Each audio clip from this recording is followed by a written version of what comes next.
dal leen ak jàmm nees mun a def ngir génne Aminata Touré ci assemblée nationale doon lu soxal lool Walf Quotidien ci xëtam bu njëkk Benno Bokk Yaakaar ña ngi cay béy seen waar Walf Quotidien taxaw ci dossier Aminata Touré waa Benno ne na jóge ci assemblée nationale ndax doonatul député bu Benno Bokk Yaakaar gannaaw bu mu taxawee ne bokkatul ci groupe parlementaire Benno Walf Quotidien gis ne waa Benno mun nañoo lal seen i pexe na ko Abdoulaye Wade ak nguuram doxale woon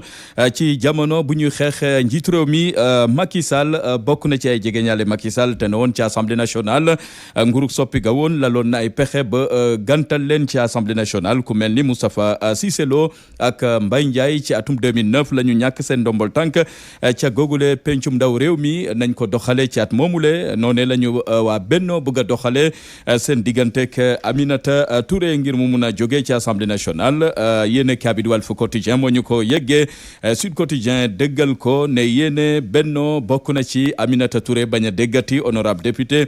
ca pencum ndaw réew mi Omar Youm mi jiite groupe parlementaire Benno Bokk Yaakaar maa ngi koy xamle bokk nañ te ne Mimi na mu doxaleek la mu jota wone na ne génn na ci APR génn na ci coalition Benno Bokk Yaakaar kon na génn ci assemblée nationale yéen wax na ci xamle ne njiitu réew Macky Sall ma ngay koto ma ngay deal ak waa PDS ngir bu ñu yeggee ci élection présidentielle yu 2024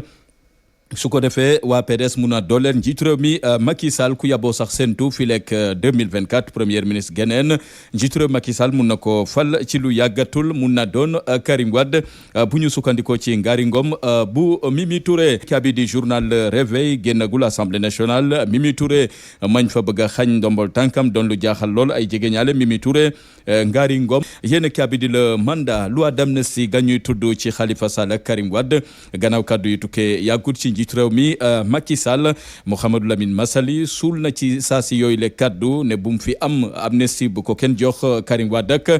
ki nga xamante ne mooy Khalifa Babacar Sall yéene kabir direct news ne fu Massaly taxaw ngir bañ loo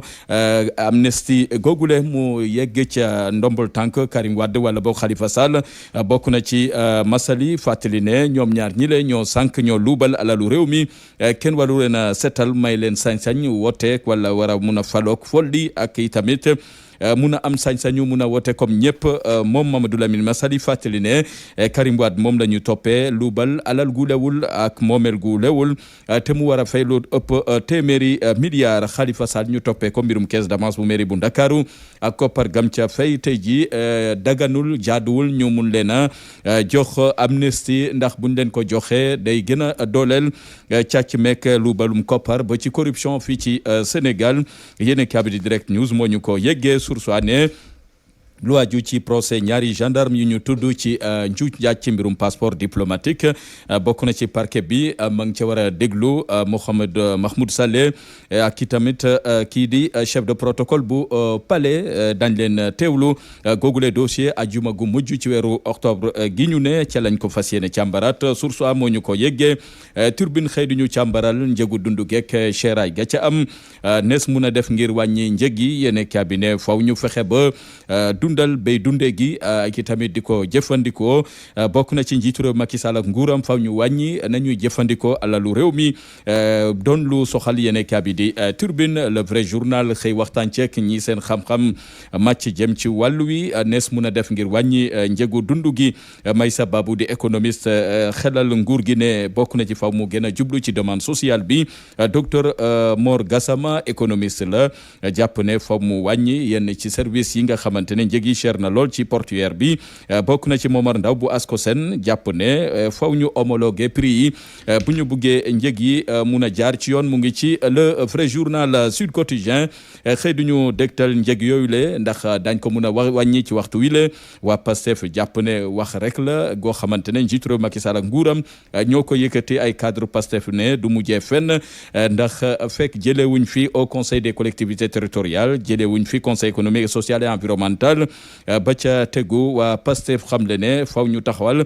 benn fond goo xamante ne dina mun a dem ci PME ak PMI yi ngir fexe ba ñongalaat koomub Sénégal. Libération di ñu dégtal marché gré à gré jëm ci tabaxum hôpital Aristide Le Dantec marché yaama neex gàcca laxasu toll ci juróom-ñeent fukki milliards ak ñaar yéen cabinet de direction centrale des marchés publics dakkal na ko ci saasi yéen cabinet di Le Soleil xëy di ñu dégtal ubbiteb l'école bi ci waxtu joo xamante ne daanaka jàngalekat yu bari ñangootuñu dem jàngale ji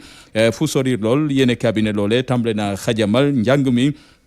boo xoolee ñetti gox yi le Vélingara ak Kédougou ak Matam jàngalekat yu bari bëggatuñ faa dem njiital inspection d'académie bu Matam xam le ne atum ren ji lu toll ci ñetti téeméeri jàngalekat ak fukk am nañu yéene jóge ca Matam dem ca beneeni gox wala boog yeneeni gox te loole mun naa gàllankoor ubbiteb l'école bi yéen kabi di critique ne mangoog école publique bi sax am na jafe-jafe bu weesoo grève bu ñaxtu jàngalekat yi jàngalekat yu bari tamit seen lim demeegul noonu demeetul noonu ci njàngalem public bi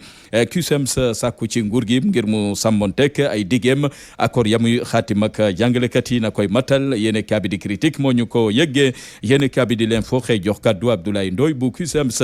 xam le ne atum ren jekk ndorteel année scolaire 2022 2023 la koy gàllankoor di abri provisoire yi nga xamante ne ñu ngi xas ci dëkk bi ba léegi saafaraamagul bokk na ci tamit li nga xamante ne mooy tata ndox yi école yu bëri ndox me leen nangu Cheikh Mbow bu ko si depp xam le ne jàngalekat yi doyuñu ci école yi ngir mun a soobu ci année scolaire gu mucc ayib l'info gis ne ba tax na ubbi tey jàng tey dina jafe lool ci atum ren ji kon ubbi tey taaxirlu ba fi lekk ay fan mun a soobuwaat ci njàng mi ca la ñu nar a jublu dañ ci dikkat incha allah na mu. salaam jaajëf sama gaay yi ñu ngi leen di nuyu di leen wax ngeen di wéy di abonné ci chaîne bi Sport TV tamit vidéo yi gaay loolu am na solo bu leen di ko fàtte aussi